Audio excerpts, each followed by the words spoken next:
Welcome to Sex and the Solo Girl. Join your host, her inner circle, and expert guests weekly for chats about dating, secure attachment, the solo lifestyle, doing relationships differently, and of course, sex. And here's your host, Janice Formichella.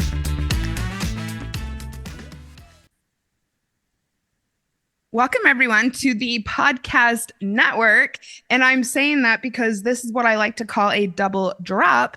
Today, we are talking about attachment styles. I like to say attachment tendencies because I think these are things that we learn over time, that we develop patterns and habits around, and that we can overcome. It's one of my favorite topics. I'm starting to do coaching on becoming securely attached, and I'm dropping this on both podcasts, a double drop, hi to both audiences, breakups, broken hearts, and moving on, and Sex and the Solo Girl. Today, we're talking with Dani Furmenek. Hello, welcome to the show shows for the first time. Hello, thank you for having me. I'm excited. Me too. We got introduced by a mutual friend and chatted a few weeks ago and came up with this great idea, overcoming anxious attachment.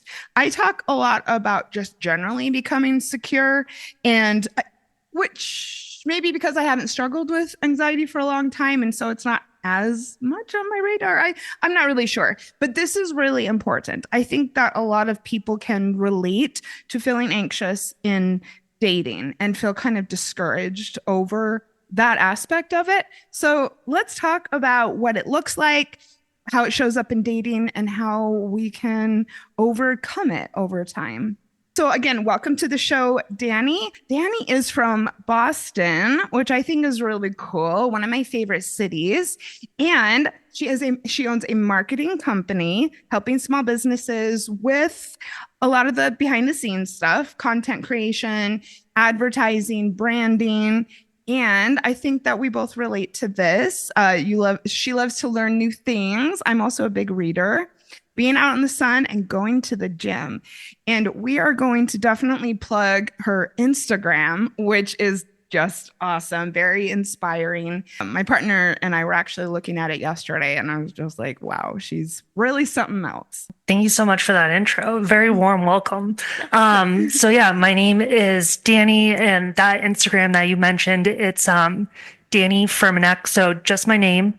And I'm sure it will be spelled in the show notes. It's kind of a difficult last name to spell. Oh, cool. We got a Formichella and a Furmenek. So okay. Two sexy last names. So yeah, thank you again. Thank you for having me. I'm so excited to do this topic. Like when we were talking a few weeks ago, we were just riffing off a few different topics. We ended up talking for like over an hour, and it was supposed to be like a 15-minute convo. So yeah, I'm really excited. Yeah, and thank you. I think sometimes when we talk about our attachment tendencies, we can feel really vulnerable, like admitting some of these things maybe. And so, yeah, thank you for more or less suggesting it. I'm really interested and excited, first of all, to discuss your experiences. Dani transitioned about 5 years ago, and so has a really interesting perspective on maybe attachment tendencies or just the experience of dating as a man for most of your life, and then as a woman. And I haven't at all explored this on the show. And when I looked at our notes, really like, oh, this is such a good idea that I might not have thought of. So you spend some time on that. What did you want to share about perhaps the differences? Yeah, so I guess a little bit of background. I started coming out during the pandemic to my friends and family, the people that I wanted to keep closest to me and like keep throughout my transition.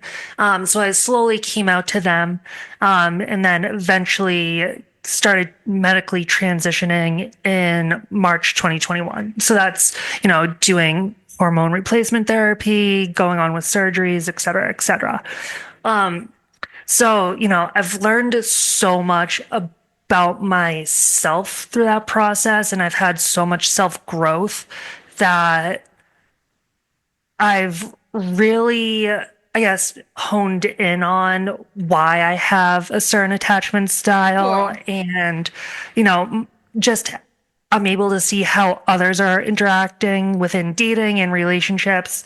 When when I was dating as a man, I would say that, I probably wasn't as confident. I think I was still like pretty anxious, but on top of that, like there was this constant distress. So, like, for people who are not familiar with gender dysphoria, the way I could best describe it is if you're right-handed, try doing everything in life with your left hand. That's Oh, the type of distress that I was feeling constantly. And then when I saw my shot, I finally took it to transition. But, dating as a woman, I would say I'm much more confident. I owe that to just being comfortable in my skin. got it. Also, I've had a lot of growth, and with that comes wisdom.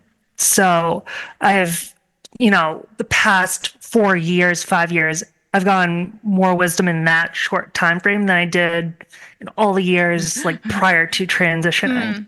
Do you, thank you so much for sharing this. Did you find that you had attachment differences based on your different perspectives dating as a man and a woman? So I feel like I've always been anxious and ambivalent. Okay. And we'll talk more about what that specifically means. But I think that's because those types of things are rooted from childhood, and that's tough to change. I think it's kind of ingrained in us, Yeah. to a certain extent. So yeah, I would consider myself that category of attachment style. I mean, throughout my entire life, but obviously, you know, things do change on the edges, right? And there's other things that can contribute to an attachment style and, how you respond to certain situations. And including intention and wanting to maybe show up differently. And I really think when it comes to all different types of attachment styles, tendencies, that confidence is such a big part of all of it. My my background with attachment, I have to say, I have thought long and hard about this. I study, like I'm, in doing this workbook, and it's so hard for me to figure out what in my childhood has contributed to it. That's something that I'm constantly thinking about. I kind of had helicopter parents, but I don't know. I will say when I first started dating, I'm an ex-Mormon as well, as a lot of you will know. When I first started dating outside of the church, I got into a relationship fairly quickly, and we were together for 7 years. And I guess I was very anxious. I knew nothing about healthy relationships. I mean, except you wait till marriage to have sex, and you have one partner, and there was a lot of weird messaging growing up, as far as also like what was appropriate. And so I was really jealous when I was dating this guy, and we actually ended up getting married. And looking back, I don't even recognize myself because I'm not a jealous person. I'm actually polyamorous, and my partner has two other partners, and I don't know. It doesn't bother me at all. So I was very jealous and anxious then, wanting to know where he was all the time, type of thing. However, he's late to everything. And so I feel like I have a little bit of a right to be upset about that. And then after we divorced, I got into a very abusive relationship. A lot of people also know I'm a DV survivor. And so after that, I went kind of the opposite direction. And anytime that there was intimacy, I would just be like, you're being too much. And this is one of the misnomers about avoidant that I'll touch on really quickly. It doesn't mean that they don't want to be in relationships. I dated a ton. I enjoyed it so much. But like I said, when it came to things getting serious and intimate and men wanting to have, like deep and meaningfuls, I was like, I am out of here. And then I actually took a break from dating, which you did as well. And I'm excited to talk about that. And during that time, I just committed to generally becoming a better person. And also being okay on my own. My confidence grew. And that's how I became what you call earned secure, which we will touch on. And I think that I'm awesome at relationships. I have to say, that's one reason I do the podcasts. So, Dani, I would like to hand it over to you. There's more to anxious attachment than the classic slash cliched anxiety about when they're going to text. Like that's definitely a part of it. People use that example all the time. But there's a couple different types: anxious ambivalent, and then we're going to talk about anxious avoidant. Go ahead. Yeah, so I mentioned that I was anxious ambivalent. So I think some classic characteristics of that, and not limited to, but high anxiety, abandonment issues, maybe feeling unworthy of love. All those are just things that you need to do a ton of self-work on.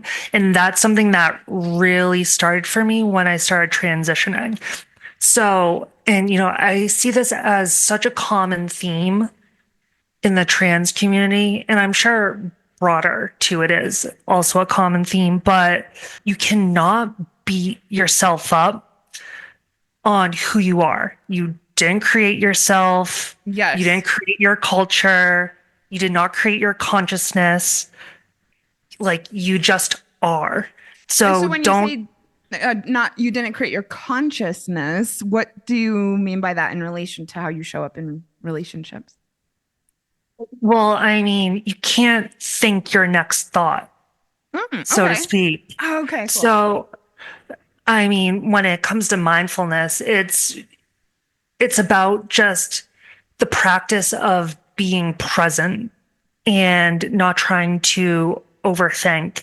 And I mean, that's what it is to me personally. And a huge lesson that I've learned over the past few years is that you can always start again. And you don't have to be beholden to those things like culture or consciousness. I think there is a lot of discussion around attachment and how it relates to your parents. And that is all true. And it's such valuable information to have. When we know the root of how we develop some of this, I think it's easier for us to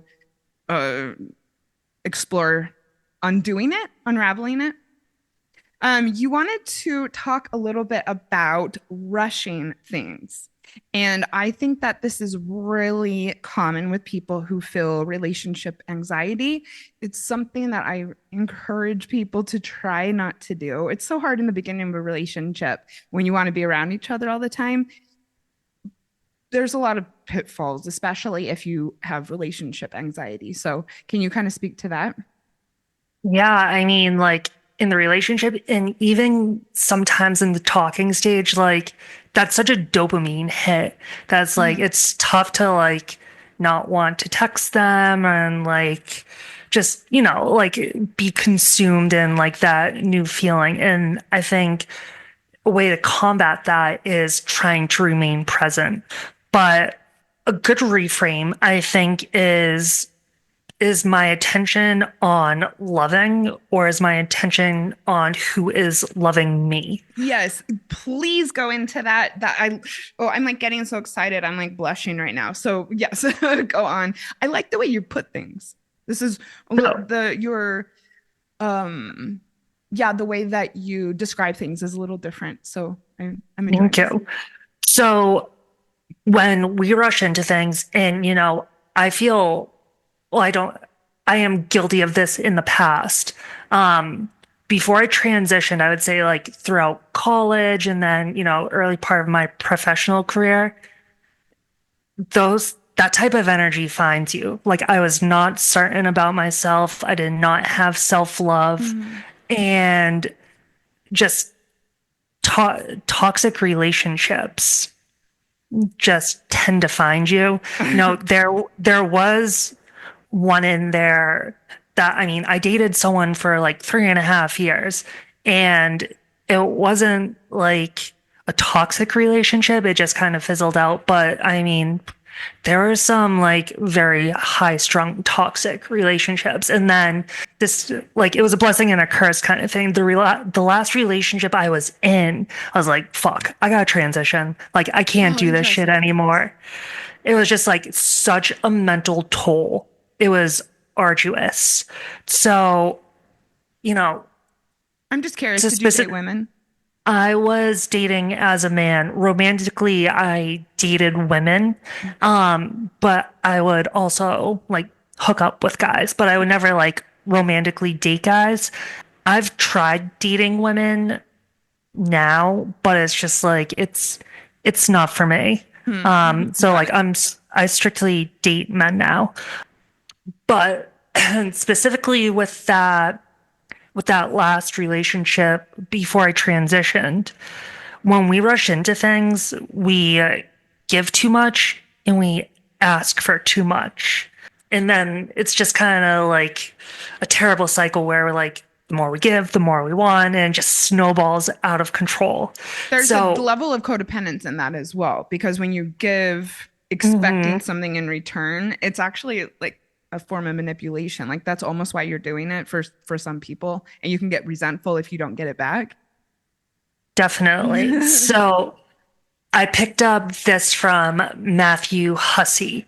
I heard him say this last year. So he said to reframe it like this: what would I not give someone if I knew this wasn't going anywhere? And what would I be happy giving if it never went anywhere? So how are you going to show up with uncertainty in the future?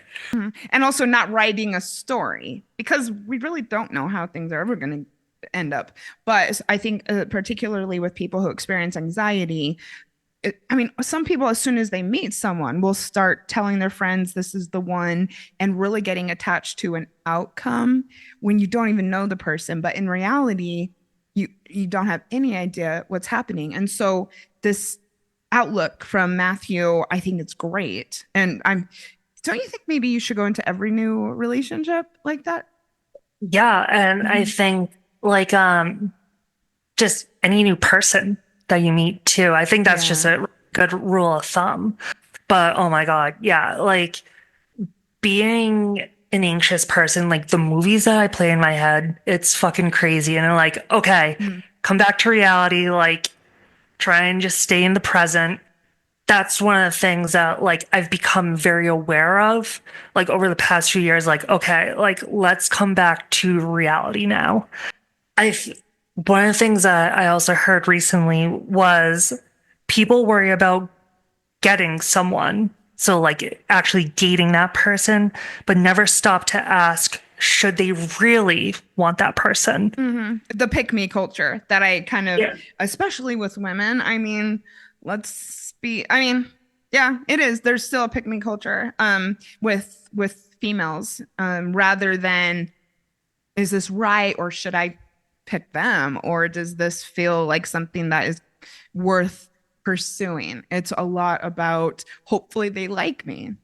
Well, I'm sure we'll touch on this in the future, but just like, for example, with ghosting and being a pick me, like if that happens to you, they will probably come back around. The amount of times I've had like guys come back around and like, Oh, hey, what's girl. up? And like act like nothing has happened. Like, never fucking forget that feeling that you had when they ghosted Yeah. you. And just remember that and you're golden. But, if that doesn't do the trick, try and think about like, okay, what do I want for my love story? Like, do I want someone who has ghosted me or like do I want someone who has swept me off my feet? Like, what's the communication style? That's what I was Like, just gonna say is do you want to be with someone who doesn't even have like the most basic communication skills? fuck no. And you don't want someone who's like, I don't know, just being rude to you and like doesn't have the courtesy to like text back. I don't know. Just like those are things that you really need to think about, like if you end up in that situation. Let's go more into ghosting because we both wanted to discuss this because it affects people who are anxious horribly. I mean, that's maybe the quintessential thing, like I was saying earlier, that people associate with anxious is when you get so upset whether or not they're going to text you.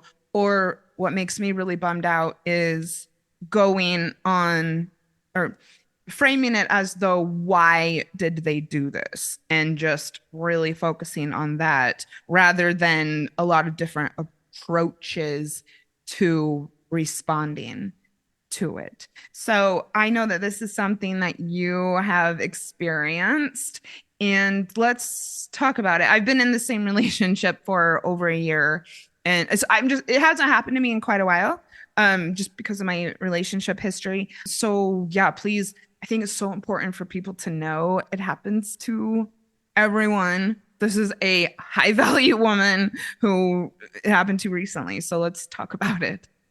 Yeah, oh my God, I have so much to say on this fucking topic. So there's a few things that like we need to preface before we really get into it. And again, like I'm going to be beating this drum nonstop. It's all about your mindset. And like for a sports reference, like how many shots on goal can you get? Right. So if you get ghosted, reset your nervous system, go touch some grass and keep showing up. Like, you know that your person is out there and that you will meet them eventually. Mindset is everything. And having that mindset specifically is so powerful, I think. I don't know if like this is me playing movies in my head, but like sometimes when a ghost is about to happen, like I can kind of like feel it. I would call it women's intuition or whatever you want. Yeah. But I think that it's due to it's like I like to call this kill criteria. So Yeah, going back, I hear about this. Going back to business, I picked this up from Annie Duke, who is a championship poker player. Okay, so just one second, because you're making some sports and game references that I have no idea about. So when you're talking about the goal, you're talking about soccer, right? Yes. And a Duke or hockey for okay, sure. Like let's get our fists out. And then a Duke. I'm so sorry. What is a Duke? So Annie Duke is the woman who came up with this concept. Oh my God. And she's the champion. Yep. So she has a few different books. So she's actually one of my heroes. So she wrote book Always Thinking in Bets. And then I got this idea from the book Quit.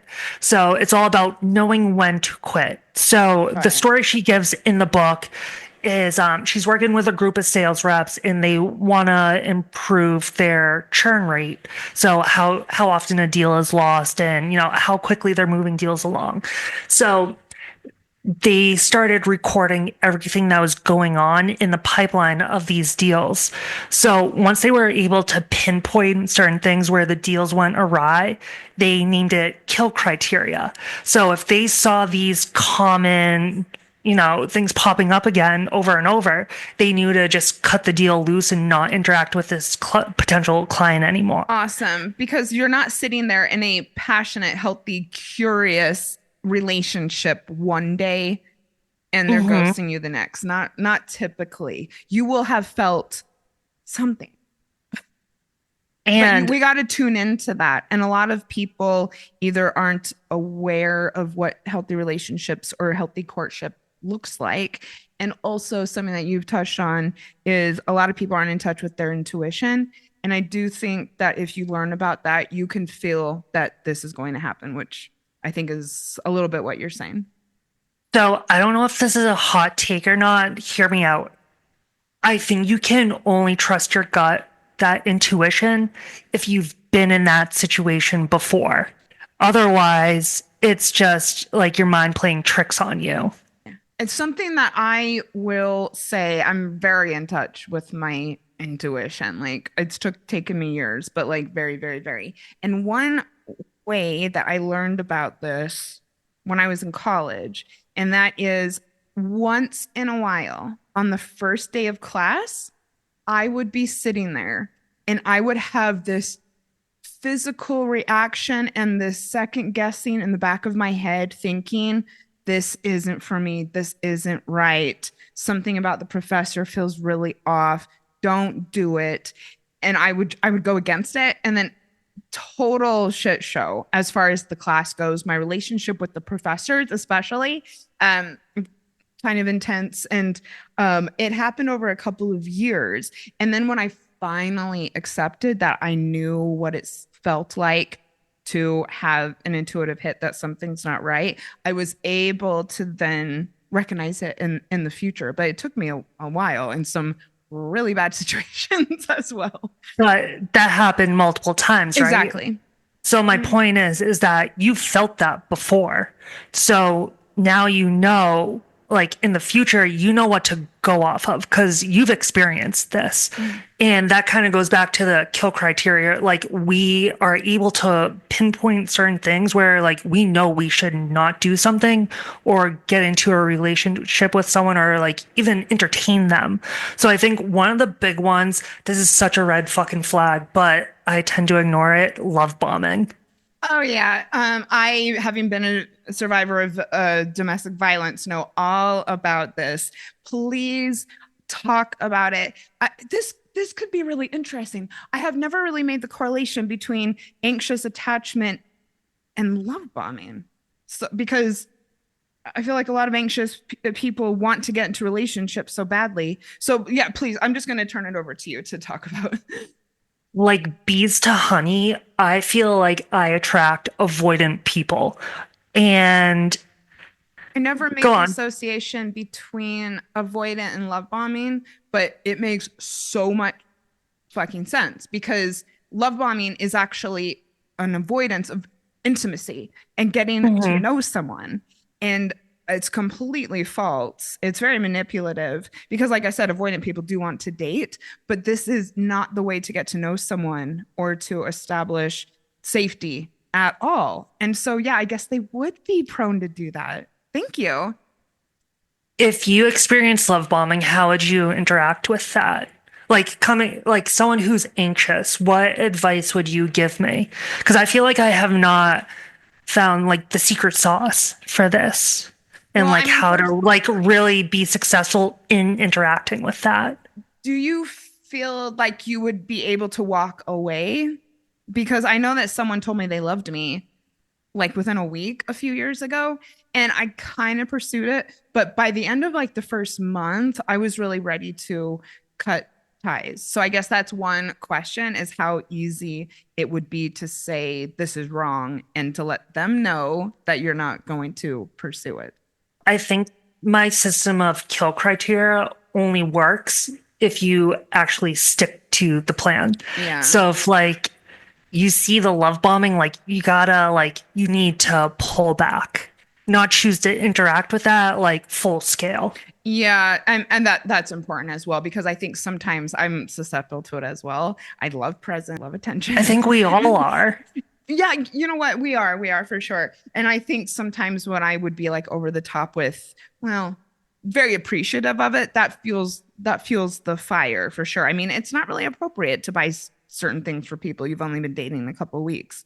And then something also that I did in this particular situation with this man, and this is hard, maybe a bit more advanced, but continuing to date other people and to maybe making that known that just because you've done this for me doesn't mean we're exclusive type of thing. And along those lines, I am not exclusive with someone or in a relationship. I guess being poly, I should be clear with that, until there is a conversation about it. I think a lot of people feel like everything feels so good, so now we're together. And I think making a promise to yourself, and this could be a boundary, which we're going to talk about next, that you don't just give that to someone. Not only do they have to quote unquote maybe earn it, but if it means so much to either of you, can you use your words and talk about where this relationship is going? That verbal contract is so important. Also, I think it's like really chivalrous. Like, yeah, you want a man to like ask you like, will you be my girlfriend? That's something that needs to happen like before you're officially dating. Like we're 100% on the same page with that. It's harder for women, I think, to initiate that. And I will say, yeah, a lot harder because you probably want if you're in a heterosexual relationship, you probably would want the man to initiate that. But you could learn to do it maybe in subtle or ways that still feel feminine to you. Dating as a man and now dating as a woman, like I think that's the man's job in like a heterosexual relationship. Yeah, I'm actually like smiling because I actually completely agree. So, yeah, I guess as a woman, I have actually about half and half listeners. Um, I still think filling into it to see what you might do to maybe initiate the conversation or to not give up too much too soon. When we rush into things, we give too much and ask for too much. So that's like something to be very mindful of like that pace of where you guys are going. Yep. Thank you so much for that. And then before we move to boundaries, what did you learn from your recent ghosting experience? And I mean, how did you cope with it? I think that's really, Um, really, really valuable to help people or to share with people. yeah, so I think most importantly, like shots on goal, like if you fall off a horse, you gotta get right back on kind of thing. Yeah. Hmm. One of the things that I struggle with that you just mentioned is I'm not able to date multiple people. Like Okay. talking to all these different people is like it's a lot for me. And like I have so much going on in my life and like in business that I don't want to juggle like five men. Okay. That Also, still doesn't mean that you are telling a man that you're exclusive with him, or maybe. no, I would not tell anyone exclusive. Like that only happens when they ask you to be their girlfriend. Love it, That's love it. it, love it. I will say that you deserve that. I'll just leave it at that. I don't know if this works against me, but one of the things I like to do to avoid getting too attached, I will never put someone's name with their phone number in my phone. So if we're texting, Yeah. it's just a 617 number. You are literally just a number to me. I am loving this. That is an outlook. But I also think that this is a practical tip that anybody can apply. If you have high anxiety, I think this is a very good play for you. I say when it comes to ghosting, also just come up with some sort of like funny story about it or something that you can talk lightheartedly with your friends about rather than saying, why did this happen? Going on and on about how much it sucks. And maybe talk a little bit of shit rather than internalizing it. Like another thing, just delete them off everything. Just like unfollow them. It's the best way to do it. I'm a breakup coach, as you know, and I just did an episode, which I haven't dropped yet, called Clean Your Phone. And I just talked about all the ways that people we date and our exes take up space on just our phone, which we're using constantly, whether it's the text, the photos, their phone number. And when you go and intentionally just clear them, Oh my block God, and out of delete. sight, out of mind is so real. Can we talk about boundaries for a couple of minutes? Because my experience having at one point been anxious and jealous and having now been a coach for a few years, I feel like a lot of anxious people have few boundaries because they want so badly to be in relationships that sometimes they don't even think about this, or they might, but they let people violate them and their boundaries and they put up with a lot. So yeah, I'd really appreciate thinking if you could talk about that. When I have clients who want to start dating again after a breakup, first I ask why. A lot of people just stare at me like, like if you don't even know why you want to date, let's, maybe hold off. And then obviously, like, what are you looking for? But then what are your boundaries? This is not just a word that we use. And you need to actually know what they are. But that's another time that people just stare at me. No idea. Just to backtrack real quick, like when you ask people why they want to date again, is there a wrong answer to that? I will say I like where you're going with this, but a lot of people will simply say because they're lonely. And I don't think that a person is a band-aid. I think unless you're really comfortable on your own and don't feel like it's scary to spend time on your own, you become way more confident. And I think you make better choices. And so as far as a wrong answer, when people say that they're just lonely, I would caution maybe moving forward with your next. Okay, yeah, I agree with that. That is a very good one. I was gonna say because like I wanna I own my home. Like I wanna have like a family. Like I want a husband and a dog, and I don't know if like in this economy, kids. I don't know, but like maybe. And to bring it back to the current topic, like you can only achieve that if you do have those boundaries, and you need to have that, I guess, roadmap, and you need to know the price, and you can't sacrifice on the details. So The price being your ultimate goal, whatever that may be. Cool. Yeah, And yeah. I think, your dignity and self-respect. So I think for for me, like before I started transitioning, I had little self-respect, and that takes a lot of work to build. And you can't let people walk all over you. And I know it's difficult, but like you need to work on like sticking up for yourself and gaining that confidence. And, you don't have to take the biggest swing right away. Like,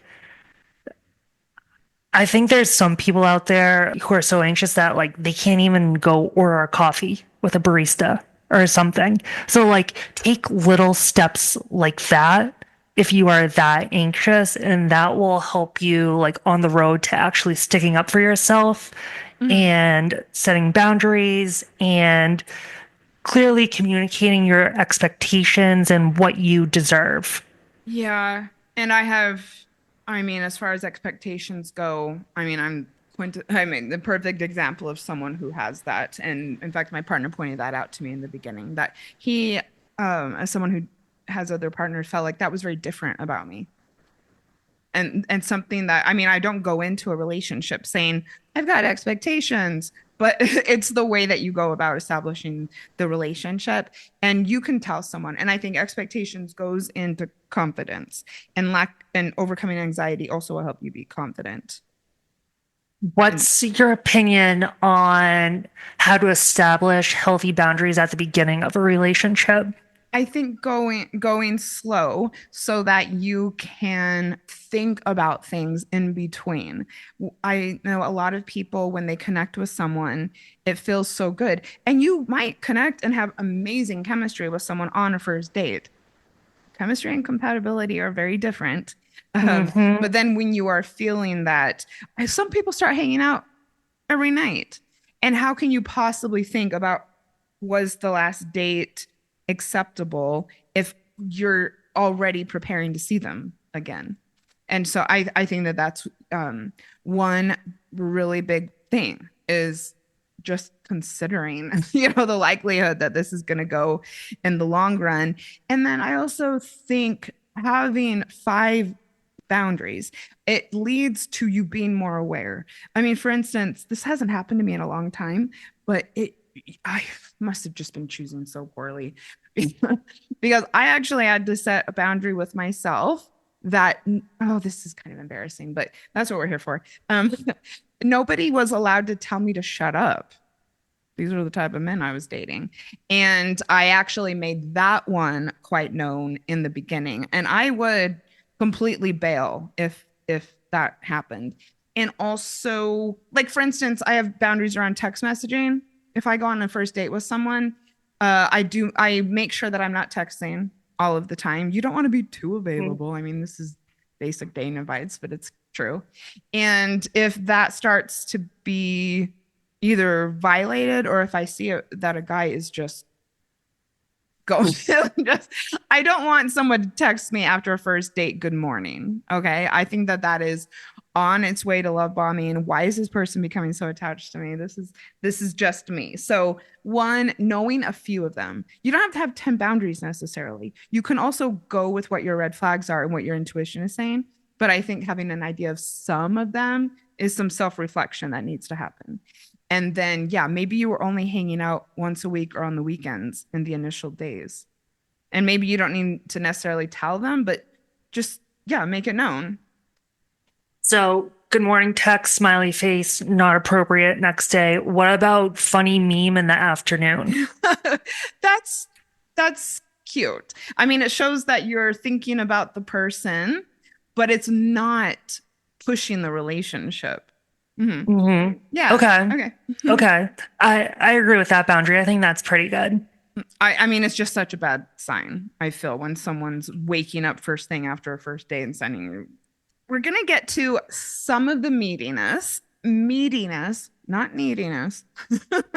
And we're going to talk about overcoming some of these tendencies, because as we will talk about, these things might be ingrained in us, but they're not our identity. They might be personality traits, but these are not things that define us.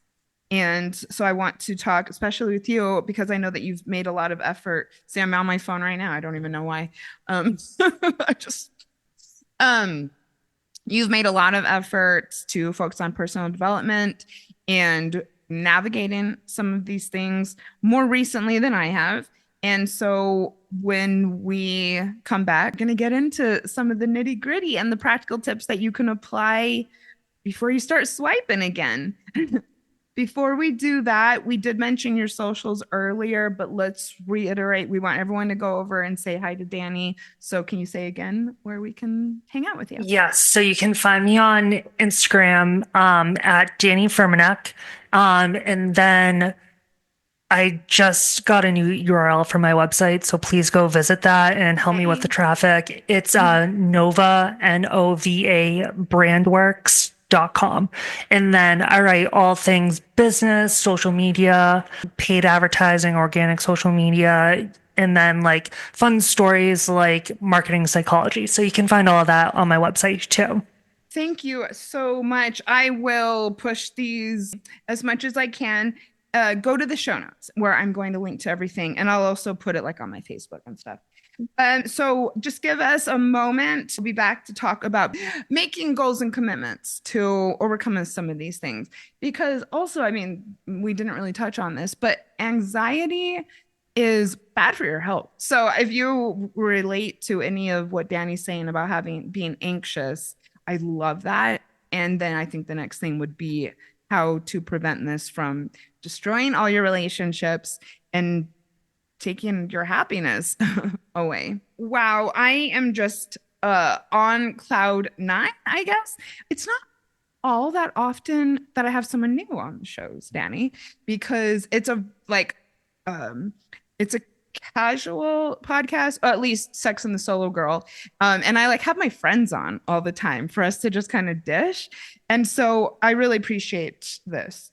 Let's talk about overcoming some of these things, or if that sounds too much, maybe navigating them in different ways, because some of these things do kind of stick with us, but maybe not. Like I said, I used to be jealous and I'm not no more. So there is another type of attachment. And as you all know, it's secure, which you are all capable of. I have 2 resources that I want to share. And one is the book Securely Attached by Eli Hartwood. And this is really great. This is actually where I learned more about the term secure attached. And then probably the book I've mentioned the most on the show is Polysecure by Jessica Fern. And I want to assure everyone that, she comes from a non-monogamous background, but there is a small portion about attachment and non-monogamy.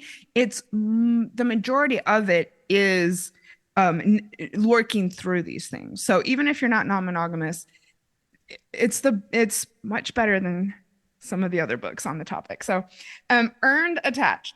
or earned secure.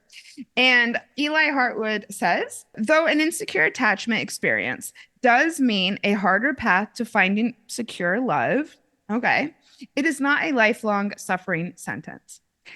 In fact, there is another category in the research termed an earned secure attachment. For those of us who have had to put in our own work to learn secure relating skills.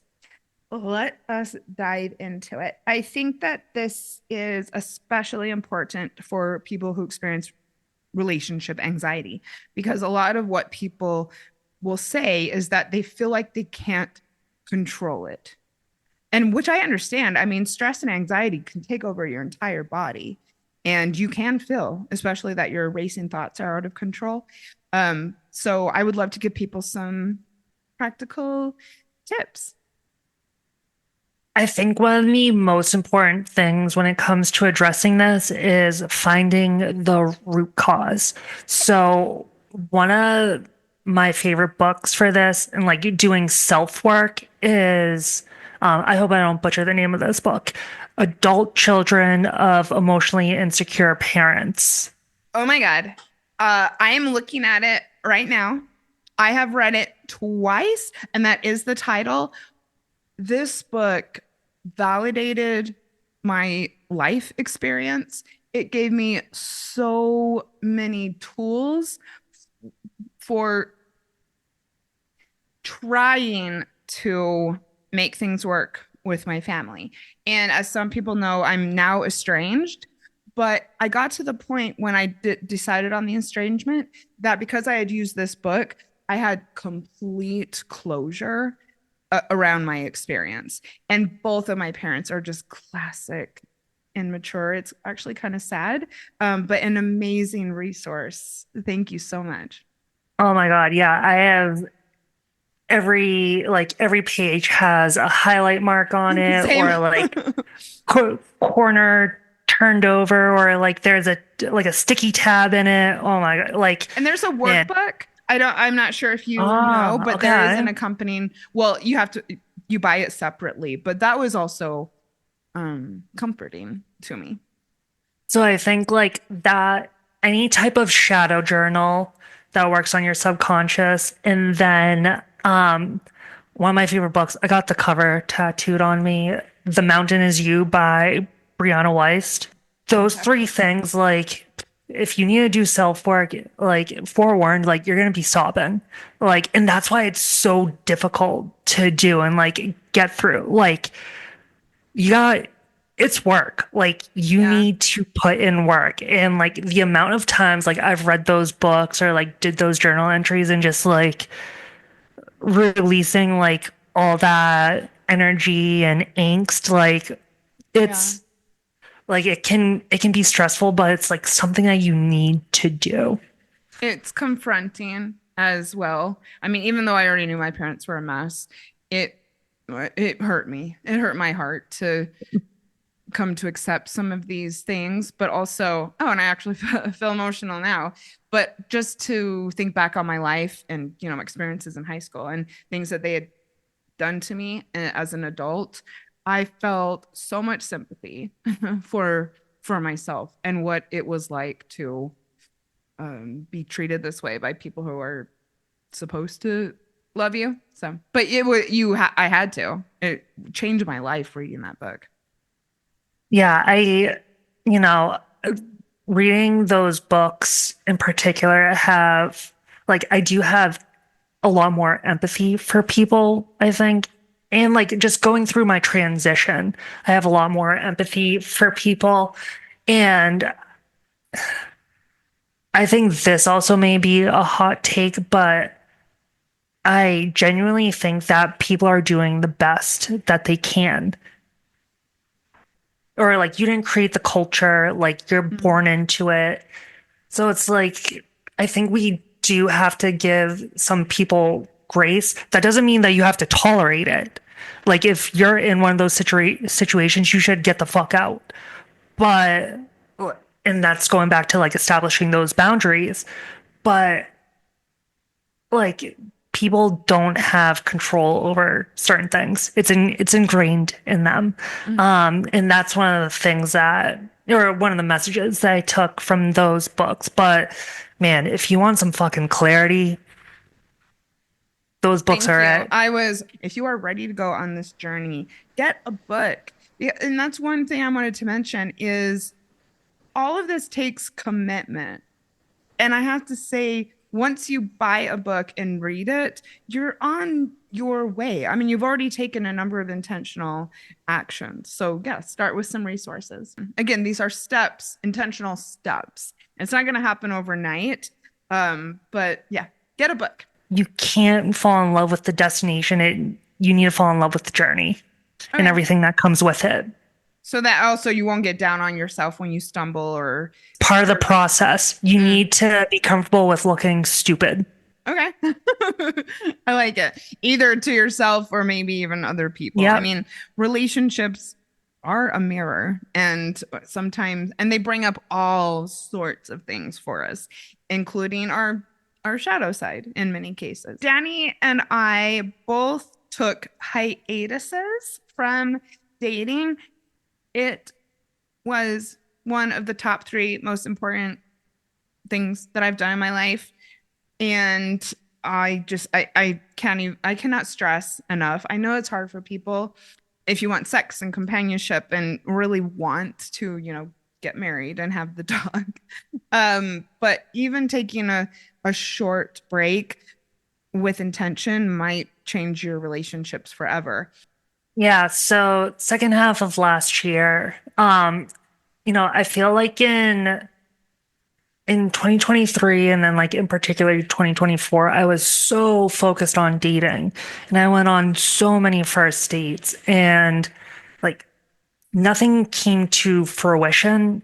And I think I was just more like focused on like getting out there and meeting people, which is not necessarily a bad goal, but I needed a little break from that. So like I intentionally deleted all the apps and like did not entertain any of that. And like during the holidays, I don't think you're really going to find a quality partner like on any of those apps. Like at least the type of guy that I want is going to be with his family during then, right? Like I love hosting my immediate family, my friends, and like extended family.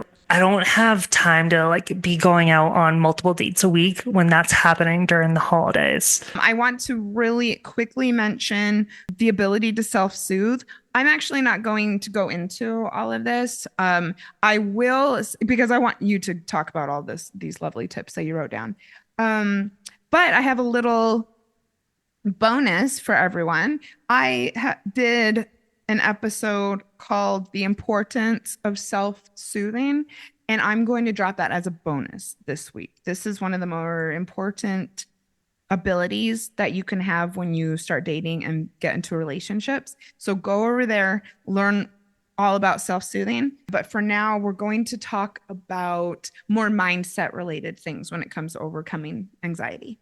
I think it's going to be different for everyone just because like everyone has different chemistry, but literally just going to touch some fucking grass. And I know that's like a meme now and it's like kind of crass, but like getting outside, going for a walk and like getting fresh air, or like if it's summer, I'll just roast in the sun by myself and like no technology with an iced coffee. That for me works very, very well. Recently, bilateral stimulation, so like the butterfly hug. Since we don't have video, I'm not going to be able to show it, but it's like basically just like tapping your chest, like with your arms crisscross kind of thing. Okay, so I have my hands crossed, or my hands crossed across my chest, and yeah, I'm tapping the opposite shoulders. All right, I can see this working. And it's like, I think that's like a quick way to calm down. I don't know if there's like any rhyme or reason to like optimize this, but I think just being like having gratitude for things. Like I try and like really think of how good I have it. There's this one saying that I've heard in the past. I was upset that I had no shoes, but then I walked and saw a man with no feet. It could be a lot worse. I have so many good things going for me. That reframe is very powerful for me. I don't know where I learned this at all, but one of the tips I give, especially to my breakup clients who are so devastated, is stop when you're feeling the racing thoughts or just feeling down in the dumps and just list three things that are working in your life. And it might seem like, oh, nothing is, I'm miserable. But it could be, well, I have my own apartment, or I have a friend. My morning routine is working. I got up on time today and that felt great. Maybe something about my job, or, like I have some money, or there was one thing that made me feel 1% better yesterday. So it's kind of gratitude, but it's also kind of reminding yourself that there are some things to feel positive about. And the more you notice it, the more you'll notice it. One of the things that I always try to remember, this is my favorite saying of all time. Can't stop the waves, but you can always learn to surf. Something that really stuck out to me in the notes that you provided is, how would you show up every day if you knew that, quote, your person was out there? I thought this was really powerful, and I've been looking forward to hearing from you about it. I've gained a lot more appreciation for the things around me. So just simple as waking up, I will make iced coffee. I have turned things into a ritual. So I will make my iced coffee, then I will go back upstairs. I'll brush my teeth, do my skincare routine, make my bed, and then get into my office. And that is my ritual. Just having that appreciation for those things. And because it's a steady part of your life. Just trying to interact with anyone. And this is really good if you're anxious. So like I said, just take little steps at it. It's okay to go to a bar and get lunch by yourself. Go to a bookstore and just sit down and read. Those are great opportunities to even strike up a conversation with the cashier or anyone. What do you personally like doing? Definitely getting out of the house. If either I am feeling down in the dumps or I'm having some sort of racing thoughts, I will sometimes go to the park. That also sounds cliched, but I will very often take my laptop down to the pub that I found works for me. And again, lots of people are also on their laptops. And so there's something about the change of environment that can be really good for anxiety. I mean, you're going to distract yourself. If you're having racing thoughts, you'll at least stop for a couple minutes while you go to the place. And that might be a really, really good reset. That is definitely one of my go-tos. And it's very similarly to what you were saying about imagining, or how would you show up if you knew that your person was still out there. I really often like to think of the end goal and perhaps how I am going to be looking back on my behavior or a week or a month or a year from now. Something that I say about breakups is consider your future self and how you want to show up for that person and how you want that person to look back. And we all go through hard times and become devastated and do things that we regret. But if we can find ourselves doing this and then make commitments to ourselves that we're going to try to take matters into our own hands, and think of the future, think of that person, what do you want to do for them? That can often prevent us from doing things that we regret. Yeah, do things that your future self would appreciate. I think that's a great way to think about it. And for this is very subjective, but for me, the meaning of life is to achieve things we once didn't think were possible. And like this just goes back to my transition and a lot of things associated with that. But I think life is just way too cool and neat, like not to try. Yeah. So like you owe it to yourself to do that and like really show up as your best self moving forward. And anxiety can ruin, I mean, you're not in the moment when you are feeling anxious.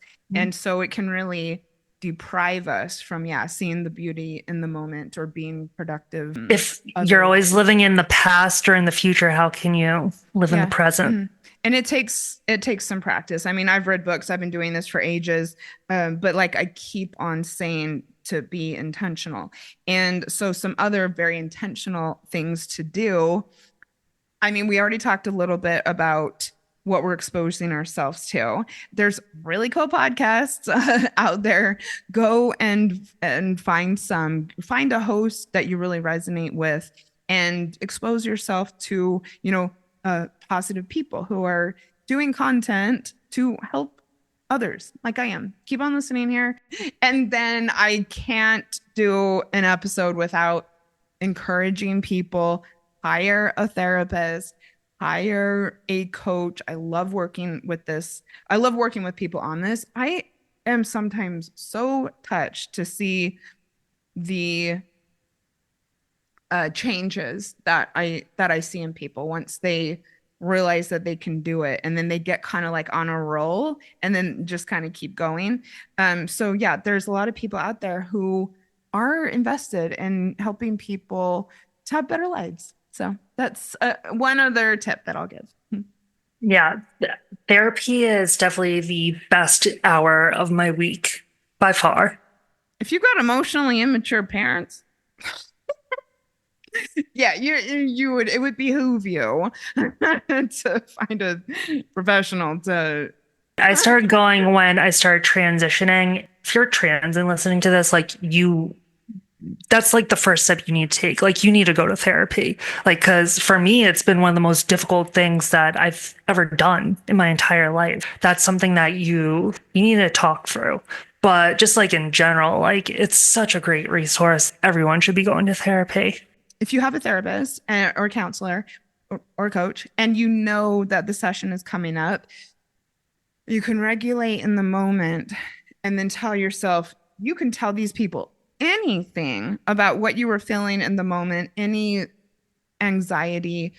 So sometimes it will help you to maybe not put the burden on your relationships or not continue to spiral, because you know you're going to have the chance to do that soon. Very wise advice. This has been great. Maybe one of my more favorite episodes I've done recently. So valuable. Dani, I can't wait to have you back on the show. Thank you to everyone who listened on both platforms. I'm so thankful for everyone who pushes play. And with that, I am sending you so much strength for the week ahead. See you next week. Bye. Bye. Bye, everyone.